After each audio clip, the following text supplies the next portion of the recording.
And comedian Bob Golub will join us to talk about his performance this weekend in Sharon. There he is, funny guy Bob. Back with more in just a moment. Was he funny like a clown?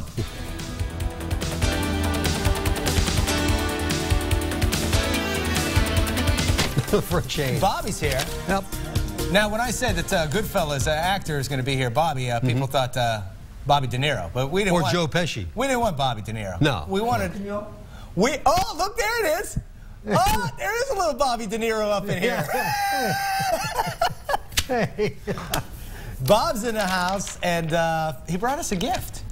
Oh. Did you bring us a gift? I was bringing you something. It's some special snake food for you guys I've been watching. You know, you like the snake thing down in Florida. Oh, yeah. Yeah. And you know what it tastes like? Chicken. It tastes just like chicken. So, yeah, because we did the story earlier this week about how they're hunting. Right. You're going out on. That's to show you. I mean, I'm up, okay? I'm up. Right. I'm doped up. I'm wired from coffee. I'm like the, Armstrong guy, but I'm like, woo! And I'm on LA time. That's right. Oh, that's right, yeah. Bob's here. He's going to talk about his show. He's a stealer.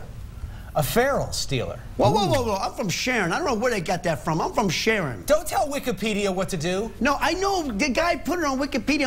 I'm from Sharon, Pennsylvania. Oh. My bad. He was producing a movie. I did it. I don't know how it started out. Because we had a lot of footage from Ferrell. I love Ferrell. Got to change. McCluskey, remember Ed McCluskey? You guys remember Ed McCluskey? Yeah. Oh yeah. You know, I own a right to that. We're trying to get that going too. Whatever. We don't have enough time to talk about what I got going. All right. Well, we're going to talk about the big things coming up because a lot of people want to come see your show. Don't start with me. I'll come over there. I don't want you to come over here.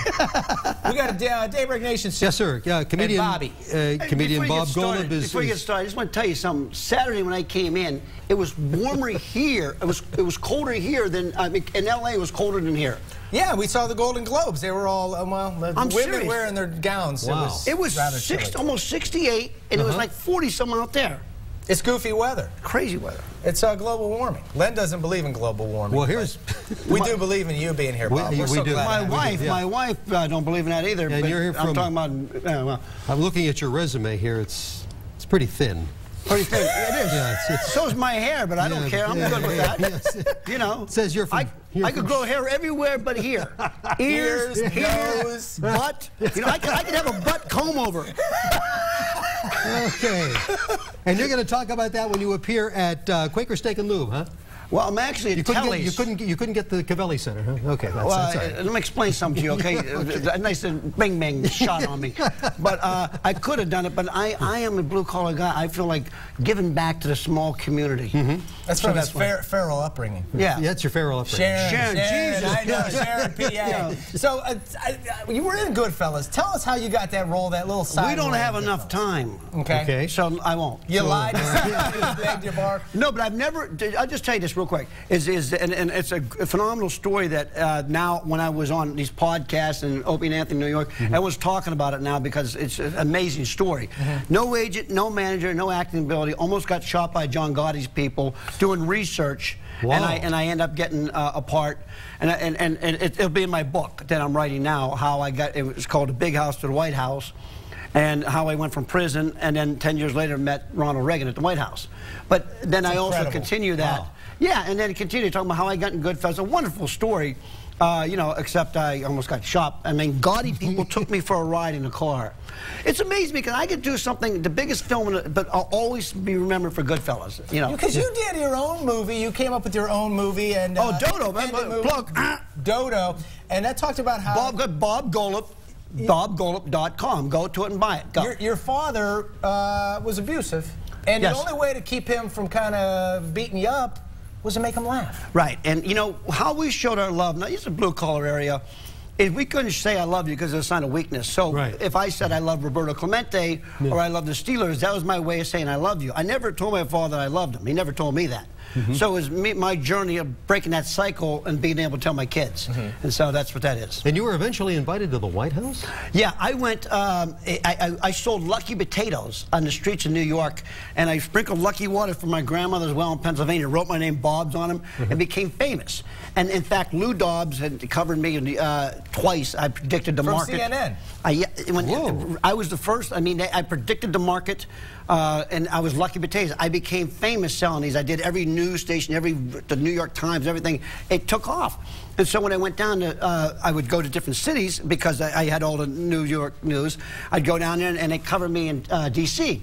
Jack Kent Cook saw me, gave me 50-yard line seats when they were playing Minnesota, when they won the, before they won the Super Bowl. Right. And then I went to White House with Steve Ducey.